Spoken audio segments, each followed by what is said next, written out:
नमस्कार दोस्तों, स्वागत है आपका गोल्डन कंपटीशन बंसल बाबा व्हाट्सएप ग्रुप में। अनुवाद करते वक्त यह बात जरूर ध्यान रखें कि स्टार्टिंग में और जो भी पैरा आएंगे लगातार उन सब में आपको टैब देना है।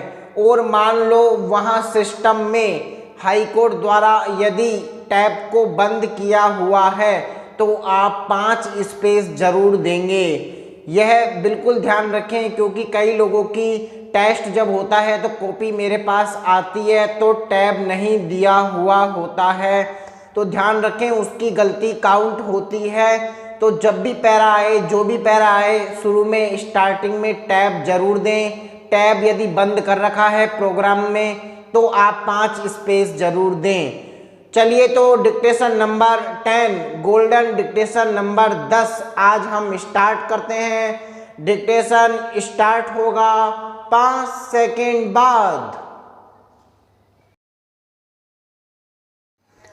पृथ्वी या प्रकृति में जैव विविधता की पर्याप्त उपस्थिति पर्यावरण को संतुलित बनाए रखती है। विराम प्रकृति में पाए जाने वाले सभी प्रकार के जीव जंतु तथा पेड़ पौधों की अपनी विशेष भूमिका जैव चक्र में पाई जाती है। विराम जैव चक्र की संतुलित अवस्था पृथ्वी के अस्तित्व के लिए अत्यंत आवश्यक है। विराम वर्तमान में पूरा विश्व पर्यावरणीय समस्याओं का सामना कर रहा है। विराम इस पर्यावरणीय समस्याओं के कई कारण हैं। विराम इनमें कुछ प्रमुख कारण हैं। मानव द्वारा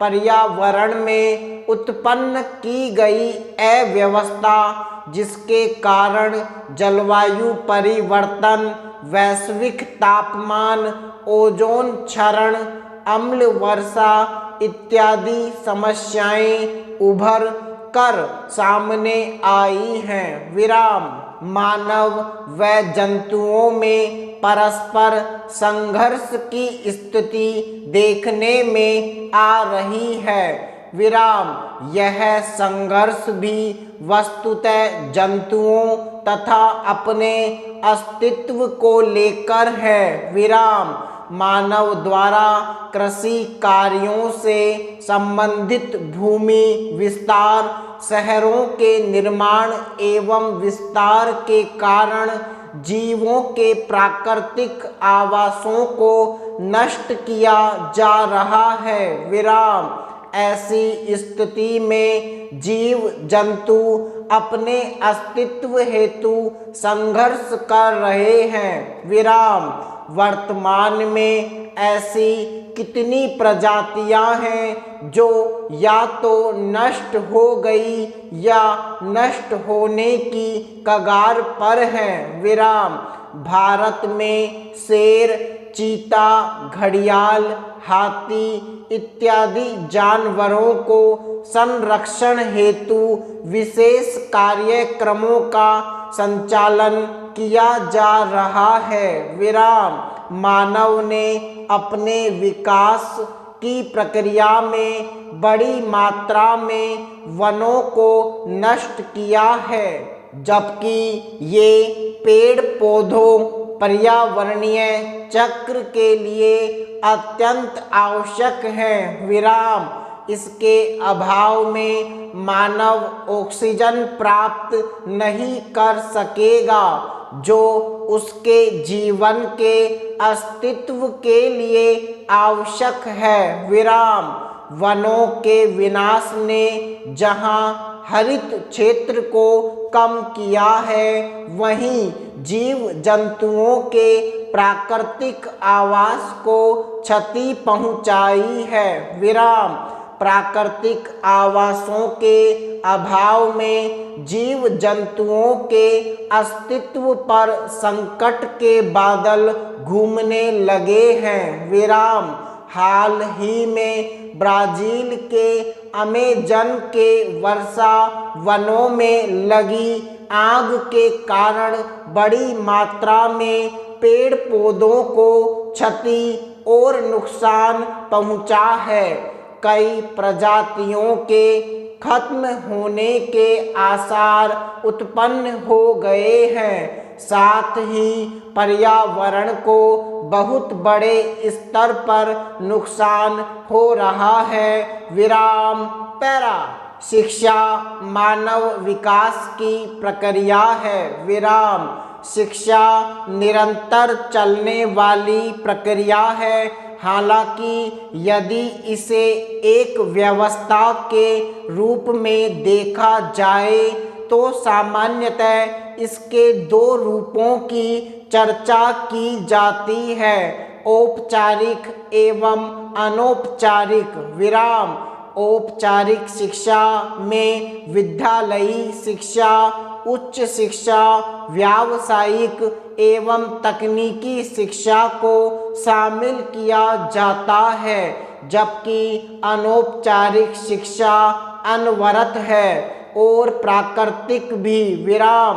जहां अनौपचारिक शिक्षा मानव को स्वयं के वातावरण और पर्यावरण में प्राकृतिक रूप से सामंजस्य बैठाना सिखाती है, वहीं औपचारिक शिक्षा उसे वैयक्तिक स्तर से आगे सामाजिक, सामुदायिक तथा राष्ट्रीय स्तर पर सामंजस्य और योगदान के योग्य बनाती है। विराम।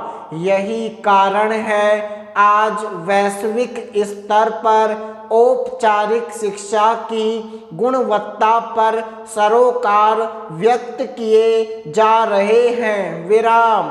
सभी को गुणवत्तापूर्ण शिक्षा मुहैया कराना आज विकास के लक्ष्यों में शामिल हो गया है। विराम पैरा।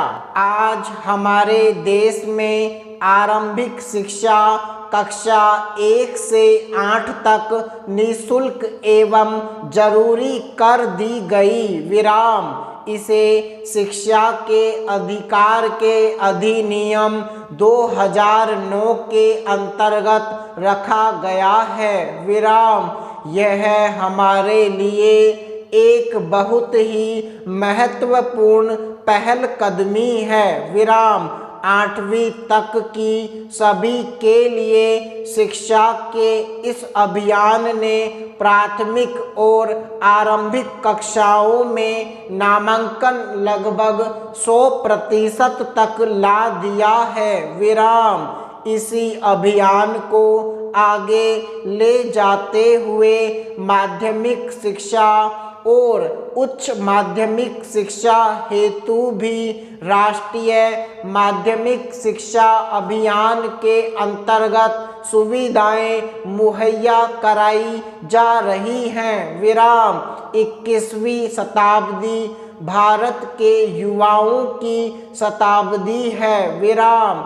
आज के बच्चों ने हमारा कल का देश संभालना है। यदि आज इन्हें गुणवत्तापूर्ण शिक्षा दी जाएगी तो हमारा कल का देश ऐसे नागरिकों के हाथ में होगा जो स्वतंत्र रूप से निर्णय ले सकेंगे और कार्य कर सकेंगे। विराम।